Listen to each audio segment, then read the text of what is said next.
കൂട്ടുകാരെ, day and ഡേയുടെ പുതിയ വീഡിയോയിലേക്ക് എല്ലാവർക്കും സ്വാഗതം. ഞാൻ ഇന്ന് നിങ്ങളെ ഒരു സ്പെഷ്യൽ ഐറ്റമാണ് പരിചയപ്പെടുത്തുന്നത്, ബീഫ് ചില്ലി. ഇത് എങ്ങനെയാണ് തയ്യാറാക്കുന്നതെന്ന് നമുക്ക് വീഡിയോ കാണാം. വീഡിയോ ഇഷ്ടപ്പെട്ടാൽ ലൈക്ക് ചെയ്യാനും സബ്സ്ക്രൈബ് ചെയ്യാനും മറക്കല്ലേ. വെറൈറ്റി ഐറ്റവുമായിട്ട് ഞാൻ നിങ്ങളുടെ മുന്നിൽ വരുന്നതായിരിക്കും.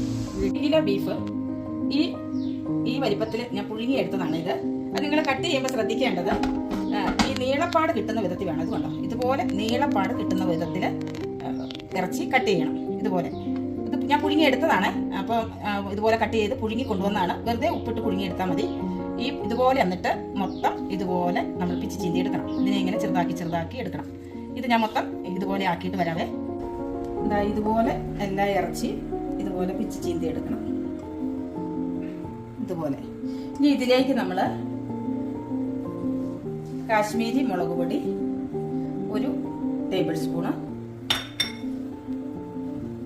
എരിവെള്ള മുളക് പൊടി 2 സ്പൂണ്. ഇത് 1 കിലോയാണ് കേട്ടോ. അതിലേക്ക് കുറച്ച് ഇഞ്ചി പേസ്റ്റ്, കുറച്ച് വെളുത്തുള്ളി 1 സ്പൂൺ നിറച്ചായാലും കുഴപ്പമില്ല.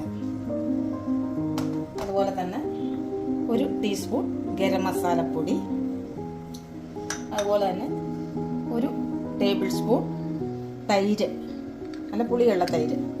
തൈരിന് പകരം ചെറുനാരങ്ങാ നീരും ചേർക്കാം, ഏതാണേലും കുഴപ്പമില്ല. തൈരില്ലെങ്കിൽ ചെറുനാരങ്ങാ നീര് ചേർത്താൽ മതി. പിന്നെ നമ്മൾ ഇറച്ചിയിൽ ഉപ്പിട്ട് പുഴുങ്ങിയതായതുകൊണ്ട് നമ്മൾ ഉപ്പ് വേണ്ട. പിന്നെ വേണ്ടത് കോൺഫ്ലോർ ആണ്.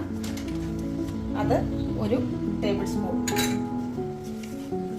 ഇതുപോലെ വലിയൊരു തവിക്ക് 1 സ്പൂൺ ഇടണം. കാരണം ഇത് ക്രിസ്പിയായി കിട്ടാനും ഈ അരപ്പുകളൊക്കെ എണ്ണയിലേക്ക് പോകാതിരിക്കും. ഇതിനെ മിക്സ് ചെയ്ത് നമ്മൾ നേരത്തെ മസാല തിരുമ്മി റെസ്റ്റ് ചെയ്യാൻ വെച്ച ബീഫിനെ എണ്ണ അടുപ്പിൽ വെച്ച് തിളച്ച് വരുമ്പോൾ ഇതുപോലെ നിരത്തി ഇട്ട് കൊടുക്കണം. കുറേശ്ശെ ഇട്ട്. ഇപ്പോൾ 1 കിലോ സാധനമാണ്. നല്ല പുലിമയൊക്കെ ഉണ്ട് കേട്ടോ. അതിങ്ങനെ ഉണ്ടാക്കിയാൽ നല്ല ടേസ്റ്റിയാണ്. കഴിക്കാനും എല്ലാവർക്കൊക്കെ ഇഷ്ടപ്പെടും. കുട്ടികളൊക്കെ നല്ലവണ്ണം കഴിക്കും. അതുപോലെ തന്നെ വിദേശത്തേക്കൊക്കെ ഉള്ളവർക്ക് കൊടുത്തു വിട്ടാൽ ഒരു 3-4 മാസമൊക്കെ അവിടെ കേടുകൂടാതെ ഇരിക്കുന്നുണ്ടെന്നാണ് അവർ പറയുന്നത്. വിദേശത്തേക്കൊക്കെ ഒത്തിരി ഉണ്ടാക്കി കൊടുത്തു വിടാറുണ്ട്. അങ്ങനെ കുറേ പേര് വന്ന് വാങ്ങിച്ചുകൊണ്ട് പോകാറുണ്ട്.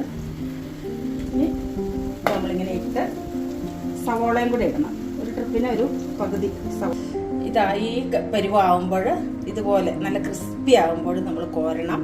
സവോള ചുമന്ന് വരുന്നതാ കണക്ക്. ഇതുപോലെ സവോള ചുമന്ന് വരുമ്പോൾ കോരിയെടുക്കുക. ഇങ്ങനെ ബാക്കിയെല്ലാം ഇതുപോലെ തന്നെ നമ്മൾ എണ്ണയിൽ കോരിയെടുക്കുക.